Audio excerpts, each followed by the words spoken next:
500cc, 400 plus. Okay, so buuin na natin to. Alright. Ay! Nalaglag pa.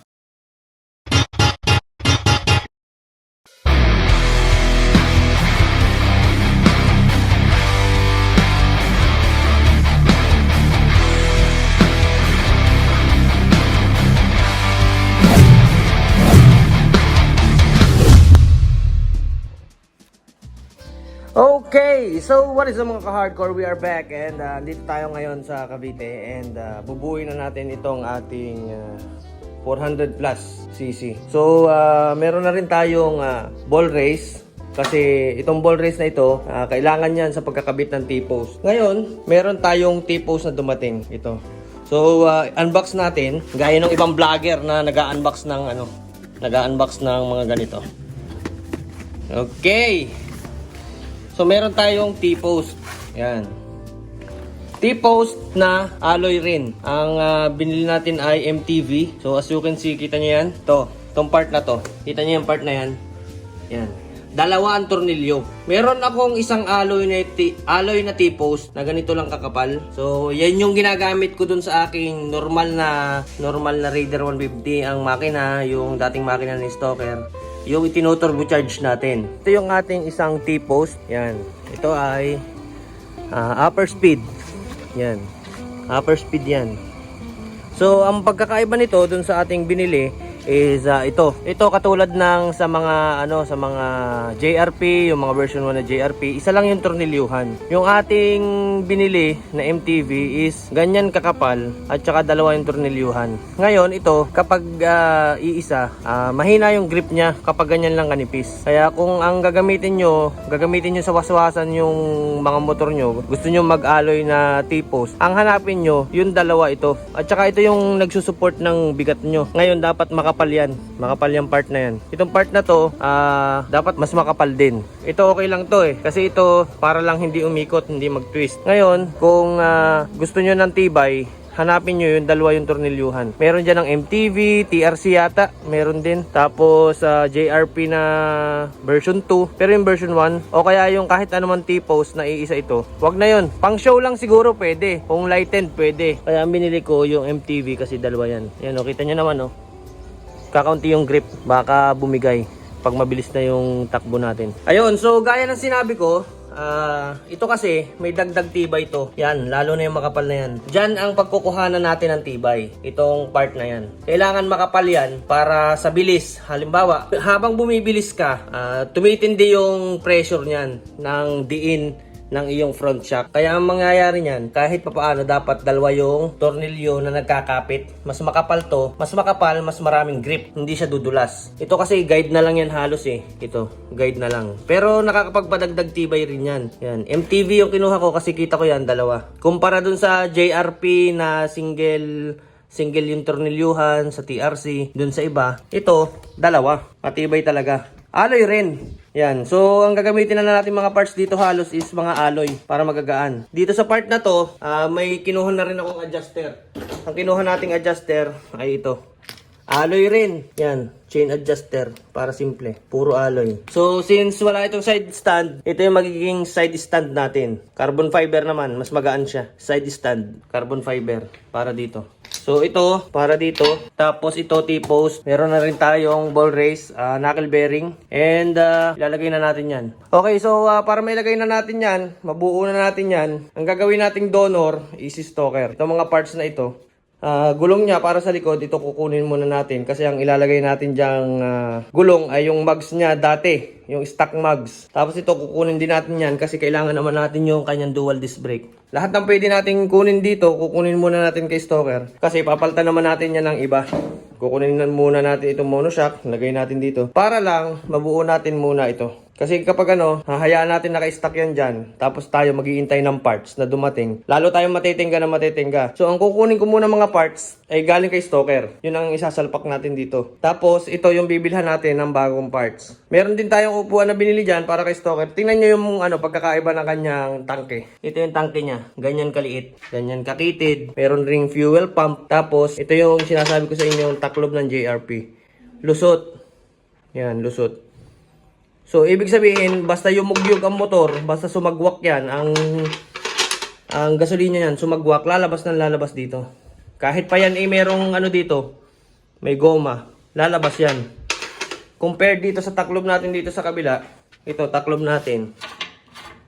Ang butas niyan, may butas rin. Hindi pwedeng walang butas kasi pag walang butas yan, hindi yan makakahinga, hindi yan hihigop ng gas. So, wala siyang butas dito. Ang butas niya tagilid, parang letter L. Para papaganito, papaganon, tapos papaganon. Pinagtagpo sa gitna. Pinagtagpo pero hindi tinadhana. Yan. So yan yung kanyang setup. Kasi ito naman kasing dulo nito, itong pinagbutasan na ito, lampas ito doon, lampas sa baba. So kahit anong ano niyan, sagwak niyan, hindi mo yan mapapatapon ng gasolina. Yun, kumasya din. Okay, so kahuyan muna natin si Stalker. Yun yung sinasabi nila, kahuyan. Ganun talaga ang term doon. So kakahuyan muna natin siya. Ang may iwan sa kanya ay yung kanyang chassis, tangke, ito, swing arm. Pero bubuuin pa rin natin yan. For the meantime, yung iba na parts, dito natin gagamitin. Kasi ito, remain untouched naman to eh. Kasi meron rin tayo dito na meron din tayo dito na handlebars. Ito yung gamit nating handlebars kay Stalker dati. So, ito yung gagamitin natin. Alloy rin. Bandrag. Lahat ng parts na gagamitin natin halos sa kanya, puro alloy. Pero, sisiguraduhin natin, ang isasalpak natin diyan, matibay. Hindi naman although alloy, natutuwa na kayo, alloy kayo ng alloy. Pero, hindi naman matibay. Hahanap kayo ng matitibay na parts. Yan. Ito. Tulad ito. Yan. Ang pagtitiwalaan yung mga na aluminum na parts, unang-una yung sinauna, Porsche, pangalawa, MTV, TRC, JRP. Yung mga yan. Sa upper speed, hindi pa ako masyadong hindi naman sa pero hindi pa ako masyadong nagtitiwala sa upper speed kasi ang ninipis, ang lalambot, lalo na yung swing arm nila, ang lalambot. Puro natupi sa kanila upper speed. Yung kanilang tangke, basta na ang gawa. Yung aluminum tank. Pero anyway, hindi naman sa ganun, hindi naman sa pinupulaan ko. Pero compared sa ibang product, yung ibang product talaga, although pricey siya kumpara dun sa upper speed, yung ibang product, matitigas talaga, quality. Lalo na ang TRC, JRP, yan, matitigas yung mga yan. Pero syempre, alloy kasi yan. Kahit pa paano, ang materials na alloy ay malambot. So, wag tayong masyadong pakatiwala. Dapat, kahit pa paano, hanap tayo ng ganito, double. I-make sure natin na matitigas yung ating sasalpak na parts para sa kanya. Okay, so simulan na natin pagbubuo. And unti-untiin ko na lang pag-video every time na may kabit ko kasi mahirap mag-video habang nagagawa. So, unang-una, salpak muna natin ang core. Salpak muna natin ang puso. Salpak yan. Tapos, lahat yan magsusunuro na. So, okay, simulan na natin. Let's go! Okay, so una, kakalasin muna natin to. Kasi may nakita akong parang hindi pwede sa kanya. Parang luwag dito sa engine mount na ito. Tornilyo.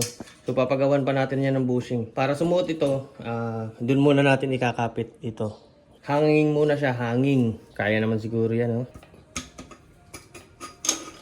Ayan. So, hugutin muna natin ito. Dati akala ko galvanized lang ito. Akala ko dati galvanized. Yun pala, titanium. Kaya pala ang gaan. Yes, ano ka? Why are you here? Ano ka dun? Nagbablog ako. Tapos ito, itong ating ignition coil, mangyayari dito sa ignition coil natin. Dito nakakabit. Yan o, swak na swak o. Para malinis. Yan. Yan ang pagkakabitan natin yan. Tapos ito, okay, salpak muna natin. Okay, so may napansin ako, magkakameron tayo ng problema sa bandang ito. Ito yung magkakapit ng mismong bigat para dito sa engine. Kasi ito yung ating ehe na lulusot dito. Yan. Yan yung pinaka magkakapit para dito sa engine na to. Ngayon, okay na to dito sa chassis. Pero pag sinukat natin dito sa engine, luwag siya dyan. Kakalog at kakalog pa rin yan dyan. Ngayon, ang mangyayari dyan, gagawa natin yan ng bushing sa pamamagitan nito. Ito, sikip. Tapos dito sa parting ito, luwag. Kaya ang mangyayari dyan, puputulan natin dito. Tapos puputulan natin dyan. Pupukpukin natin para sumara. Yung magkakasya dito, saktong-sakto magkakasya siya dito. At magkakasya dito. Kumbaga magiging palaman niya sa pagitan. Yung pinaka-sim na tinatawag, sim. Ito ang gagamitin natin, alloy din, para magaan. Yan. Hindi na yan gagalaw. Okay, Tapos, ito para, i-flex ko lang yung aking king drag. Yung kinuha natin dati. Yan. Maglalagay tayo nito dito sa aluminum natin na swing arm. Kailangang meron nito. Kasi pag wala nito, ito aluminum, madali itong mauubos kumpara dun sa stainless. Doon sa ating kay Stoker. Mas madaling mauubos kumpara doon sa stainless. Kasi ang kadena, talbog lang doon, dulas. Ngayon, kung dito naman, kung dito tatama yan, yung magiging kadena nito, kung dito tatama, kakainin yan. Madaling kainin yan kasi aluminum yan. So, ang ating gagamitin na kadena ay ito. RK, Takasago chain. Ito yung gold. Yan. Ito ay 140 links. 140 links. Ngayon, mahaba na yan. Supposed to be mahaba na yan. Pero, kulang yan. Kukulangin yan. Yung 140 links na yan. Kaya, anong nangyari? Dalawa ang binili natin. Since extended tayo ng 10-inch, 140 links yung ating gagamitin. Kulang pa rin ang 140 links. Dinaluwa na natin. Okay, so ito kailangan natin itong ikabit sa swing arm. Tapos gagawan pa natin ito ng ganito, ng pinakapalaman para dito. Nakapagawa na ako. So ito yung ginawa ko. Ayan. Parang letter C na underdeveloped na O. Ayan. So ang gagawin natin dyan is ilalagay natin dito. Tapos saka natin pupukpukin. Pagtatagpuin natin yon, dalawang yon. Liliit siya ngayon. Yung mismong circumference niya liliit. Pwede na siya magkasya dito sa butas na to. Yan. Pwede na siya magkasya dyan. Pero kung hindi pa rin kakasya, pwede natin bawasan pa ulit yan. Pokpok ulit. Lusot ulit. Pag ayaw pa rin, bawasan na natin mismo ito. Grinderin na natin ito mismong diameter nito. Itong labas. Outer part nito. Kumuha na tayo ng marticles. Tapos, pukpukin na natin to para ipapakita ko lang sa inyong mabilisan kung paano natin pagtatagpuin yan. Kailangan nandyan yung ating ehe. Iangat yun ng konti gamit ng kahoy. Tapos pupukpukin natin palapit.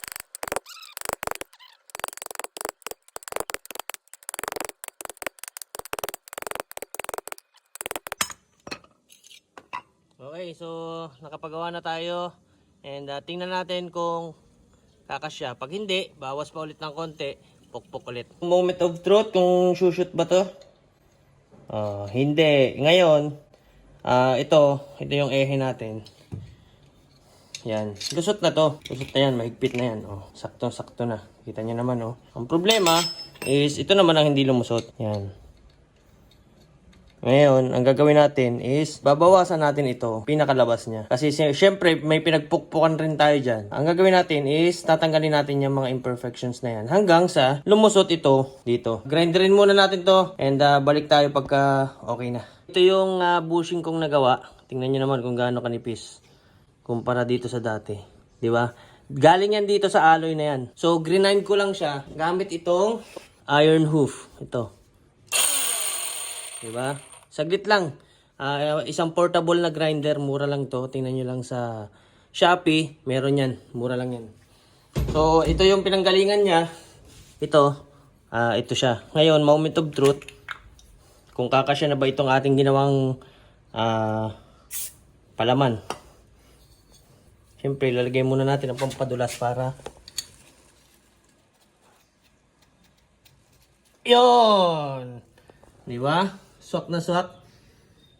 So, saka natin ito ilalagay sa loob. Yan, magiging palaman yan. Yan. Pag inilagay ito doon, ito yung pinaka pampasikip niya. Alright, kabit na natin to. Okay, so naisalpak na natin yung makina, pero salpak-salpakan pa lang yan. Salpak-salpakan, ibig sabihin, isa pa lang yung ating itinama, ito, isa. At saka, may ano na yan, may bushing na yan sa loob, yung ginawa nating bushing. Tapos ito, wala pa tayong mga ehe para dito, kaya bibilhan pa natin yan. Pero for the meantime, ilalagay muna natin itong malaking ito. Kasi yan ang mismong magsusupport ng lahat ng bigat nito. Rider carb na rider carb yan. Ngayon, titestingin natin kung mananabit yung kanyang carburetor. Uy! Nalaglag pa. Hish! Okay, so isalpak natin. Tingnan natin kung